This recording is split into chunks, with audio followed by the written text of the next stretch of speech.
It is February 2024, and what on the world is happening in our Dallas-Fort Worth real estate market? Well, we're going to talk about that. But more importantly, here's what I want you to listen up to. Is there a cost in waiting to purchase a home from today versus even at the end of the year or January of next year? Is there a cost to that?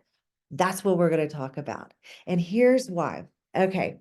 Ever since 2020, I kept hearing this from a lot of people as prices were getting very competitive and multiple offers and bidding wars. I heard from a lot of people that said, I just don't want to be caught in all that mix.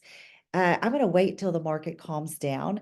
I don't want to be in a bidding war. And actually, I think the market might crash because there's no way the prices could continue to go up and up and up like this without us having a crash. So maybe I'll just pick up a foreclosure when that happens. Well, that didn't happen.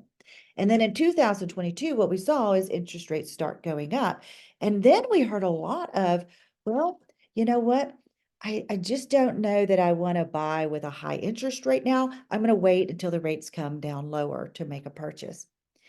And now you're hearing yourself go, well, I know rates are like in the sixes right now, but I'm hearing that rates are going to come down to like 5 point something at the end of the year. I think I'm going to wait till then.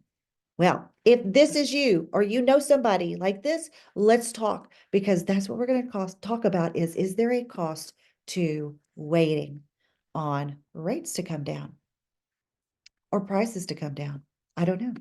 Let's get straight to it. By the way, as I'm pulling this up, I'm Callie Ritchie, the broker owner over at Ritchie Realty. And if this is your first time tuning in, welcome, welcome. What we're going to cover is most of the Dallas, Fort Worth, Collin, Denton counties, your 5 major counties here in Dallas, Fort Worth. And we're going to talk at the end about what's happening in the market, but I want to go ahead and rip right on into what we are talking about, the cost of waiting. If you are watching for your first time, or if this is many times and you haven't subscribed, please make sure that you do subscribe because we love to know and also comment because we want to know about what you think about the content we put out. We like helping everybody know a little bit more about real estate when it comes to Dallas Fort Worth area here. All right, let's get to it. All right, you can see here, we've got our counties over here. We've got January 22 all the way to January 2025. Here is our median sales price. As you guys can see, we have continued year after year after year, see the median sales price increase. Now granted, 2020 and 2021 were insane appreciation years, but I'm not even going to go back that far. Okay. Let's just talk about those that for the last 2 years, when interest rates rose up, that are saying they want to wait until the rates come down. Well, here's the problem. We did have a little bit of an appreciation from 2022 to 2023 of about 3.76%. Again, a little bit more in over the last year of 2023, we appreciated median sales price 2.5%. Okay, now what is expected of us going forward with 2024 until we get to 2025? Some are speculating a 4 to 5% appreciation here in the Metroplex. We're going to talk a little bit about what it says nationally, but let's just go with that 4%. Okay, that means our median sales prices have gone since 2022. If it ends up where it's supposed to be at the end of this year, we're going to go to 404,560. That's a pretty increase in sales price. Let's take a look at what really the mortgage rates would have looked like, right? So rates back in January 2022, did a little research, they were about 4.6%. That mortgage payment was a sweet little, and this is principal, interest, taxes, based upon a median sales price of let's just go with 400,000, made it really simple. And your mortgage payment is looking at like 2383, principal, interest, taxes, and I think that's about it. So 2383. Now let's see what happens. Now last January, the rates were at about 6.4%. And then this January of 2024, we saw the rates at 6.4%.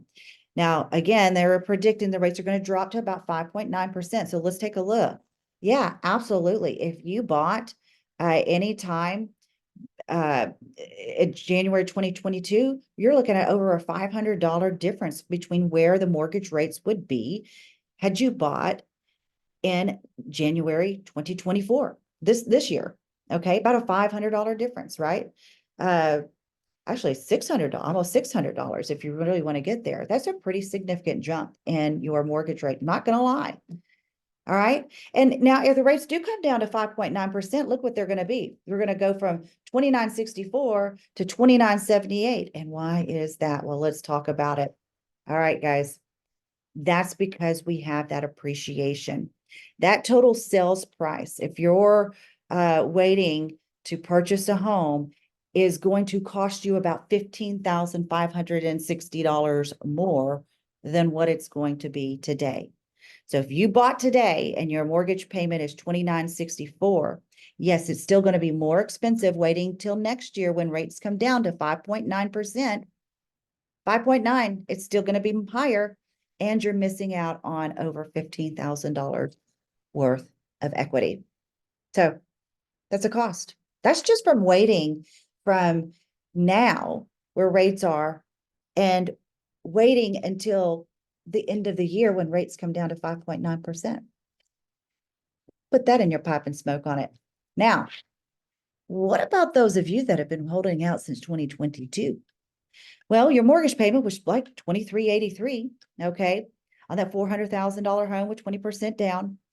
Where they are today, definitely significant jump. 2024, that's $2,964 mortgage payment. That's about a $600 mortgage payment difference, like we said, every year.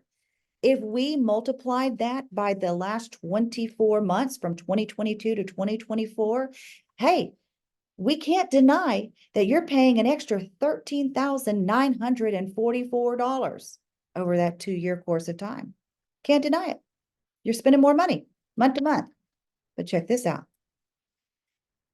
Yeah, your payments are up 13,000 and that change, but you also paid almost 40,000. Look at this, guys, almost $40,000 more for the same house. So in the long run, you're not making out much better. Here's the story, or what I want to talk about for a second. And that is for those of you that have been holding out to purchase a home, you can see it's going to cost you more money. I always say to you, I only preach by practice, or I practice what I preach, whatever it is, right? This is why my husband and I went and purchased a home even last year, in the last quarter when rates were like crazy high. We went ahead and purchased because we know what's going to happen when those rates start coming down. Prices are going to continue to go up. And even then, by the time we wait for prices to come down to 5%, that house is going to be, as you could see, would have been $40,000 more than what we would have paid today.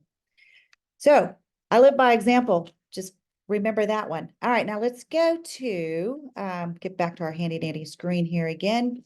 Home price forecast. I told you that in the Metroplex, we're looking at about 4 to 5% appreciation. Overall, if we look at the MBA, the Zillow, Fannie Mae's, the Freddie Mac's, everybody put together, you can see some are predicting the 4.1%. On average, though, we had one Realtor.com that thought prices are going to come down. If we average that out, guys, we're still hovering around 2.1%. So I think across the board, we're expecting that appreciation. Now, why is it, though, that we have had, you hear this shortage of inventory, right?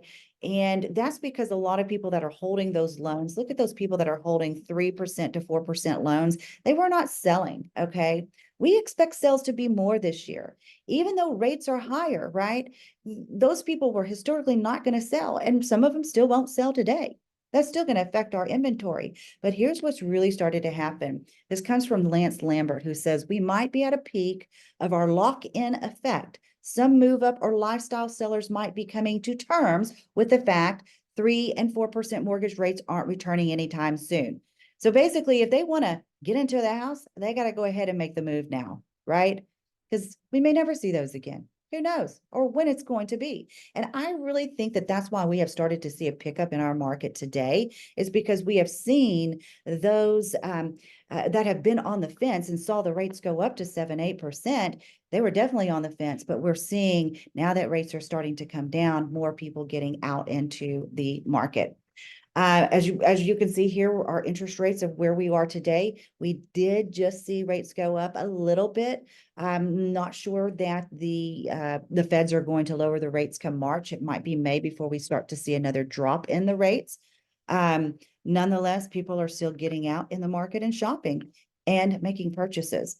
So here's the thing. Chief economist from CoreLogic. With mortgage rates dropping, demand for homes in the early 2024 is likely to be strong and will again to put pressure on prices, similar to trends observed in the early 2023. Most markets will continue to reach a new home price highs over the course of 2024. So I'm not just making this stuff up, guys. Home prices are going to continue to have pressure on them, especially this year as rates are going to continue to drop. We're going to see an influx of those persons that have been sitting on the fence. They're going to be out purchasing homes. This here comes from estimated home price performance. If we even look at a conservative from 2023 over the next 1, 2, 3, 4, 5 years, okay, at a conservative appreciation rate from 2.35, 2.7, 3, 4, 4, right? What does that do to those values, guys? Look at this. Over the course of 5 years on a conservative margin, you're looking at about $72,405 gains in your equity. I expect that to be higher. So is there a cost to waiting?